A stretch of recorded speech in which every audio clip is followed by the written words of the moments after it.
Une situation très dangereuse se développe actuellement au Canada. Une petite minorité de manifestants bloquent des rues, des voies ferrées, des ports dans différentes régions de notre pays. Ils manifestent en appui au chef héréditaire Wet'suwet'en qui s'oppose à la construction d'un gazoduc sur le territoire qu'il revendique comme étant le leur en Colombie-Britannique. Si ces blocages se poursuivent, cela pourrait paralyser plusieurs secteurs qui dépendent de manière cruciale des transports. Pour les manifestants, il s'agit d'un conflit entre le colonialisme canadien et les droits des peuples autochtones. Mais ce n'est pas vrai. Le conflit divise en premier lieu les communautés des Premières Nations.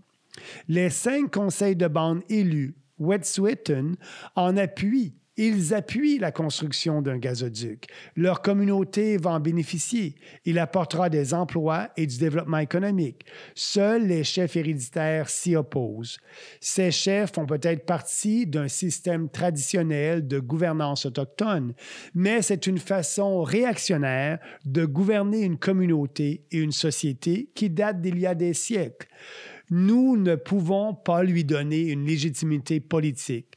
Le conflit oppose aussi l'ensemble du Canada à une poignée de militants verts radicaux qui veulent nous ramener à une société pré-moderne et pré-industrielle.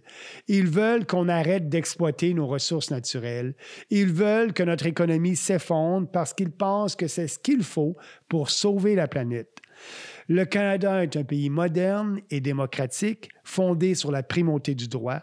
Nous ne pouvons permettre à une infime minorité de fanatiques réactionnaires de paralyser notre économie.